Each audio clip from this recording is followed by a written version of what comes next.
प्रथम तहलका न्यूज। इस वक्त की बड़ी खबर हम आपको बता दें। जी हाँ, इस वक्त की बड़ी खबर आ रही है। आपको बता दें कि केंद्रीय बजट पर हरियाणा के मुख्यमंत्री मनोहर लाल खट्टर का बयान सामने आया है और हरियाणा के मुख्यमंत्री मनोहर लाल खट्टर ने इस बजट को कल्याण का बजट बताया है। आपको बता दें कि इस दौरान उन्होंने कहा कि केंद्रीय बजट हर वर्ग के लिए कल्याण का बजट है। उन्होंने कहा कि बजट में डिजिटलाइजेशन और इंफ्रास्ट्रक्चर पर जोर दिया गया है और उन्होंने कहा कि अगले 25 सालों की दिशा तय करने के अनुसार इस बजट को तैयार किया गया है। इस वक्त की बड़ी खबर हम आपको बता दें कि केंद्रीय बजट पर हरियाणा के मुख्यमंत्री मनोहर लाल खट्टर का बयान सामने आया है और उन्होंने कहा है कि केंद्रीय बजट हर वर्ग के लिए कल्याण का बजट है। उन्होंने कहा कि बजट में डिजिटलाइजेशन और इंफ्रास्ट्रक्चर पर जोर दिया गया है और अगले 25 सालों की दिशा तय के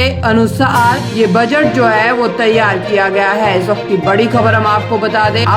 दें कि केंद्रीय बजट को लेकर हरियाणा के मुख्यमंत्री मनोहर लाल खट्टर का बयान सामने आया है और उन्होंने इस बजट को हर वर्ग के लिए कल्याण का बजट बताया है। इस वक्त की बड़ी खबर हम आपको बता दें। जी हाँ, इस वक्त की बड़ी खबर आ रही है। आपको बता दें कि केंद्रीय बजट पर हरियाणा के मुख्यमंत्री मनोहर लाल खट्टर का बयान सामने आया है और हरियाणा के मुख्यमंत्री मनोहर लाल खट्टर ने इस बजट को कल्याण का बजट बताया है। आपको बता दें कि इस दौरान उन्होंने कहा कि केंद्रीय बजट हर वर्ग के लिए कल्याण का बजट है। उन्होंने कहा कि बजट में डिजिटलाइजेशन और इंफ्रास्ट्रक्चर पर जोर दिया गया है और उन्होंने कहा कि अगले 25 सालों की दिशा तय करने के अनुसार इस बजट को तैयार किया गया है। इस वक्त की बड़ी खबर हम आपको बता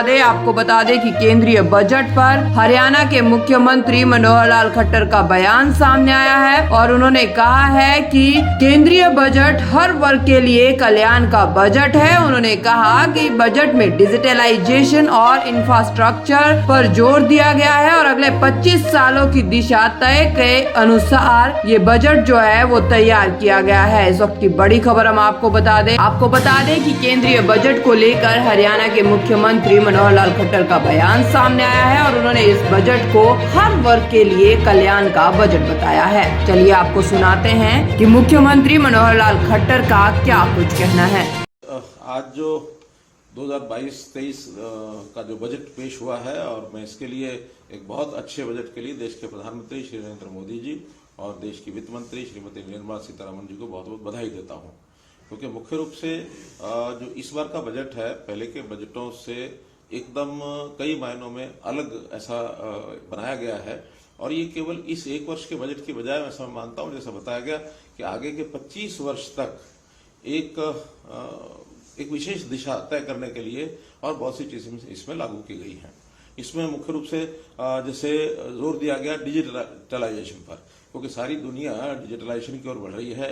प्रौद्योगिकी की ओर बढ़ रही है, तो उसका प्रयोग और उसके लिए विभिन्न प्रकार के जो काम किए गए हैं वो बहुत बड़ी संख्या में वो सब किए गए हैं। इसी प्रकार इंफ्रास्ट्रक्चर, इसके ऊपर बहुत बड़ा एक ध्यान दिया गया है कि इंफ्रास्ट्रक्चर से और एक प्रकार से इसमें लाभ मिलेगा। कैपिटल एक्सपेंसेस इसमें ज्यादा बड़ी मात्रा में रखे गए हैं कि कैपिटल एक्सपेंस जितना होगा उतना ही मजबूती एक देश में आएगी और बेस जो है वो सॉलिड बनेगा, ताकि हम नए नए आयाम खड़ा करके और हर प्रकार की समाज की जो आगे की आवश्यकताएं हैं उसको हम पूरा कर सकें। पर्यावरण की ओर भी बहुत बड़ा बल दिया गया है, क्योंकि आज सारी दुनिया इस ओर आकर्षित हो रही है कि हमारा जो जीवन है वो कैसे प्रदूषण मुक्त हो, पर्यावरण ठीक से मिले, ताकि हमारा स्वास्थ्य, हमारा शरीर उसमें ठीक रहे। इसमें किसानों की बात भी कही गई है, इसमें युवा विशेष करके रोजगार की बात ये भी कही गई है, शिक्षा की बात भी इसमें कही गई है और विशेष तौर पर स्वास्थ्य की दृष्टि से और कर्मचारियों का भी इसमें बहुत बड़ा एक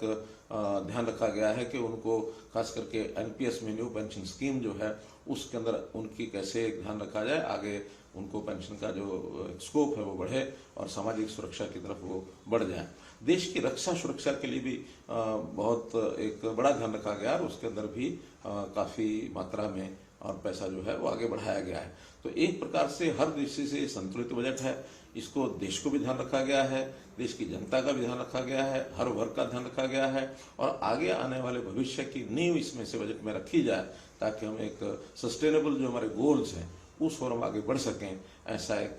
सम्यक जो बजट है इसके लिए मैं बहुत ही बधाई देता हूं। प्रदेशों की सहायता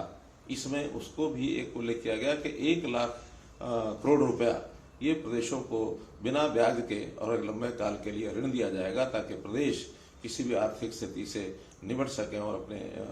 अपने काम को ठीक से चला सकें। और इस बार बहुत महत्वपूर्ण बात यह है कि हमारा जो जीएसटी है वो धीरे धीरे बढ़ते बढ़ते हाईएस्ट लेवल पर 1,40,000 करोड़ रुपया पिछले 1 महीने का जो जीएसटी कलेक्शन हुआ है, ये भी अपने आप में एक देश की जनता को मैं इसको बधाई देता हूं कि इस बात को स्वीकार करके और हमारे जो कलेक्शन सेंटर्स हैं जीएसटी के, उन्होंने, चाहे प्रदेशों ने चाहे केंद्र सरकार ने, उन्होंने विभागों ने जो काम किया है वो भी बधाई के पात्र हैं। बहुत बड़ा रेवेन्यू वो जो है खर्च होने वाला है, लगभग 37.5 लाख करोड़ रुपए का पैसा जो है खर्च करने के लिए ये बजट में रखा गया है, जो एवर हाईएस्ट है, जिसको आज तक पहले कभी नहीं रखा गया। प्रधानमंत्री जी ने जो पीएम गति शक्ति इसको खास करके एक्सप्रेस मार्ग के लिए जो योजना बनाई है, राष्ट्रीय राजमार्ग नेटवर्क को 25,000 किलोमीटर ये बढ़ाया जाएगा। और एक बहुत बड़ा टारगेट है कि एक ही वर्ष में 25,000 किलोमीटर लंबाई ये एनएच नेशनल हाईवे की सड़कें अगर बढ़ेंगी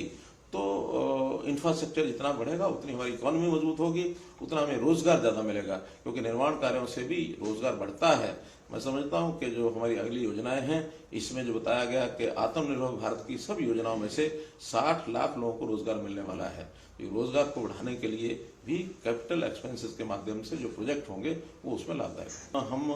कैपिटल एक्सपेंस के माध्यम से जितने हम प्रोजेक्ट खड़े करेंगे उन सब में से स्थायी रोजगार ये जनता को मिलेगा। और हम भी, क्योंकि इतना बड़ा बजट है तो हरियाणा में भी निश्चित रूप से उसमें अपना शेयर हमको मिलेगा, और उन सब प्रोजेक्ट्स के माध्यम से हम भी अपने बेरोजगारों को रोजगार देंगे। वैसे तो हमने अपने हरियाणा में प्राइवेट इंडस्ट्री में भी जो 75% रोजगार उनको मिले, इसका जो प्रावधान किया है, इससे भी हरियाणा के युवक को रोजगार मिलेगा। और रोजगार पढ़ाई के साथ साथ हम उसकी स्किलिंग जो कराएंगे, उस स्किलिंग के माध्यम से भी रोजगार पाने में उसको सफलता मिलेगी। हम विदेशों में, हमारा जो फॉरेन कोऑपरेशन डिपार्टमेंट है, उसमें विदेशों के किस प्रकार की मैन पावर उनको जो चाहिए वैसे स्किलिंग करा करके बड़ी मात्रा में हम एक एजेंसी बना करके और ऐसे हमारे नौजवानों को विदेश में भी भेजने की हम तैयारी कर रहे हैं। देखिए, बहुत सम्यक बजट है, पहले की चीजों से लाइन से हट करके बजट है, क्योंकि पहले हमेशा ये जो अपेक्षाएं होती थी कि हमको इनकम टैक्स में इतनी राहत चाहिए, हमको इतनी सब्सिडी चाहिए, उसको ध्यान न करके और प्रत्यक्ष एक हमारा स्थायी व्यवस्था, एक आर्थिक तंत्र स्थायी कैसे बने, ताकि जो सरकार का पैसा है उसको हम बड़े प्रोजेक्ट्स में लगाएं, उसको हम कैपिटल एक्सपेंस उसको करें और उसको लोगों को रोजगार कैसे मिले, उस नाते से उसको आगे बढ़ें। फ्री में सब्सिडी देने की बजाय यदि हम लोगों को काम करके उनकी इनकम, उनकी आय बढ़ाने में यदि सक्षम करते हैं तो ये व्यक्ति के स्वाभिमान को भी जगाता है। स्वाभिमान अगर जागेगा तो व्यक्ति जो है वो सबल बनेगा और देश और समाज के लिए वो आगे बढ़ने की उसकी मन की